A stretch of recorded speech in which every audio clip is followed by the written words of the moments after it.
So, Fox Business News, which is the propaganda arm of the Republican Party, decided to talk about Bernie Sanders' Medicare for All bill, and as you could have predicted, it was absolutely atrocious. It was, I think, what I would refer to as quintessential fake news, even though I hate that term. I mean, it was bullshit. Not only was it disingenuous, but their entire argument against it was based on a fundamental misunderstanding of how healthcare in this country works. So we'll watch it, and then I have a lot to say about this. So what is the worst case scenario with Medicare for All?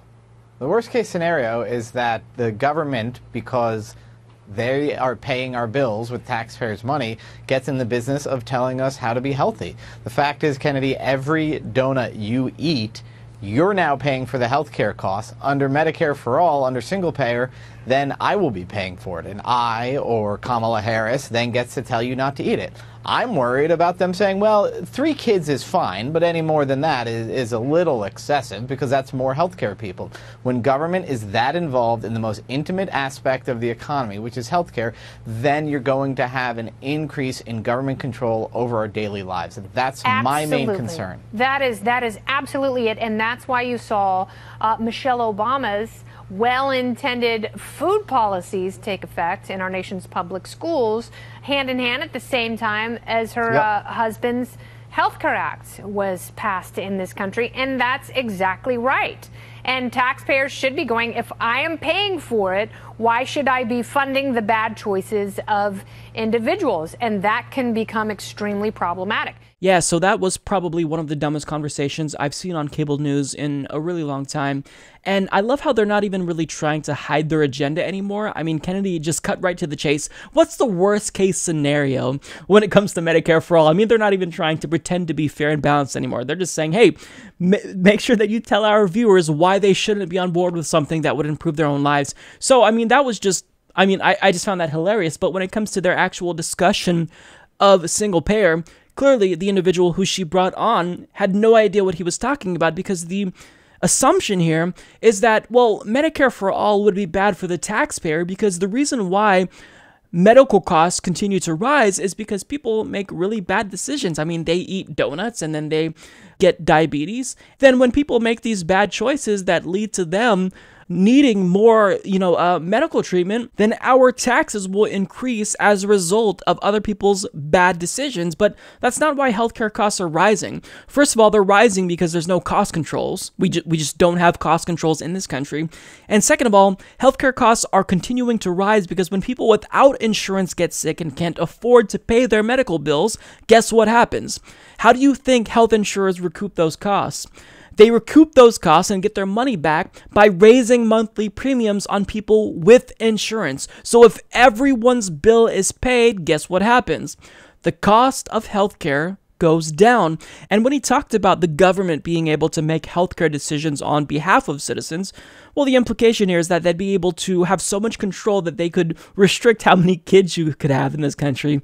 But I mean, that won't happen. And we know that it won't happen because countries with single payer, they don't have the government telling them how much kids to have. I mean, that's just a weird argument to make. And if you're forced to choose between the government making healthcare decisions for you and private insurance companies who have a fiduciary responsibility to increase shareholder value and profit off of healthcare, well, I think I'll opt for the big government. Because even though you like to claim that it's a big government boogeyman, well, when you have these companies who are providing you with healthcare, and when you economize something like healthcare and you make that profit the main incentive, then they're not going to give a shit about healthcare. They're going to care about making money off of you. But when you shift that responsibility to the government, well, the government will ensure that they provide you with healthcare. There's no profit to be made with the government. So I would opt for the big government rather than private health insurance companies, because we've seen how they operate. They're ripping us off. People die and go bankrupt all the time, even if they have health insurance. So the big government boogeyman argument, it's not going to resonate with people in 2017 because we're fed up with our private insurance companies that charge us thousands of dollars for health insurance deductibles. And I'm sorry, but these monthly premiums are absolutely ridiculous. We're paying for healthcare that is inadequate when a single-payer system would give us the full range of benefits. Bernie's bill even includes dental care. So I'm sorry, this argument that you're making, it's terrible, but that's not the only argument that they make, because they give us more reasons as to why we should be against single payer. And oftentimes the argument that they make is, look at the rest of the industrialized world. They all have socialized medicine. Look at Sweden. Look at all of Scandinavia. Look at Western Europe. But you make a much more important point, which is the rest of the world looks to us. How? Well, they count on us for medical innovation, because markets is where innovation gets created. And I'm a firm believer that we need a safety net for healthcare for sick people. Jesus made that very clear in the Bible with the Good Samaritan story. But there should be a market with a safety net, and the market is what drives the innovation. So these other countries where it's all one big safety net, there's not the money pouring in that guides innovation. And if you say, oh, well, the government can fund it, I mean, I don't think anybody has a lot of confidence in the ability for the government to pick better than the market does. The private sector is what drives innovation, and so far the rest of the world is sort of piggybacking on American innovation. So if then we step onto the same boat as Canada, or onto the universal health care, all government provided, God forbid, like England, then I think you'll see the medical innovation dry up, and then that won't be good for the health of anyone. No, and you'll see generations will suffer the consequences of cratering positions that are no longer held by the best and brightest. You want the best researchers, you want the best doctors, you want the best caregivers. How do you do that? You incentivize them to come into medical fields by maybe at some point making a good living. It's crazy how that happens. Yeah, so but I ultimately have to say, though, when I look at government-run healthcare, not the Medicare for all, but the England version, again, we get back to the basic moral issue. You look at the boy, Charlie Gard, who died, the government would not let his parents try to keep him alive for a few more months. That's the real problem. It's the moral problem when the government is in charge of our healthcare. And you will see more and more stories like that in this country. Tim Carney, thank you so much. Okay. First of all, if you're going to exploit the Charlie Gard story for political purposes, at least have the common decency to get the facts straight. The Charlie Gard story, I mean, the decision that was made to not continue treatment, that wasn't made by the British government. It's not like Theresa May intervened and said, stop treating that child. This was a decision that his doctors made after they concluded that he had no chance of surviving. So actually get that story straight. But furthermore, people who are against single payer, not just Republicans and Fox News, but Democrats as well, like Joe Manchin, they like to cite Charlie Gard as the reason why we should be against single payer, because if you give government control of our healthcare, then this is what's going to happen. But even though they cite this one story relentlessly and continuously and repeatedly, they don't ever talk about the other stories, like Shalyn, Amy Vallela's daughter, who died because they didn't have access to healthcare. There are thousands of stories in this country of people going bankrupt and dying because they don't have health insurance. But this Charlie Gard story, just one story, one instance where they try to lie to you about the government making a decision, this government death panel, if you will, they use that story and cite it repeatedly.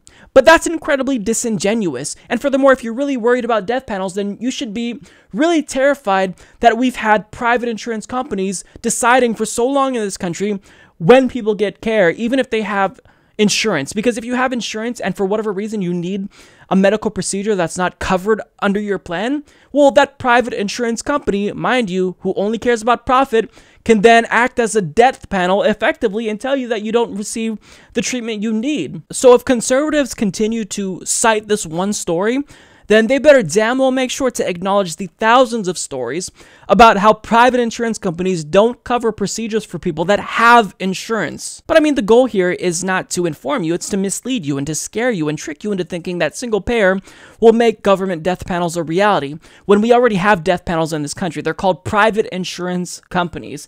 Now, he makes another argument against single payer in this clip. He states that we should allow the private insurance industry, to operate on the free market because that's really what drives innovation. Well, okay, let's accept that the free market does drive innovation.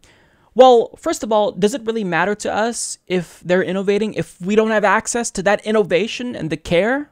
I mean, that point is a moot point if people don't actually have access to health insurance or healthcare. And second of all, conservatives keep saying that the free market drives innovation, but they never give you even a single example as to how health industry innovations come about specifically as a consequence of our market-based system. I mean, the reality is that we're still going to have innovation even with a single-payer system, because as healthcare technology improves and medical research advances, I mean, there's going to be innovation. So that point doesn't even make sense. Finally, there is a free market and there's still going to be a free market. So if people don't want government-run healthcare, then they could just buy private insurance and continue doing what they've been doing.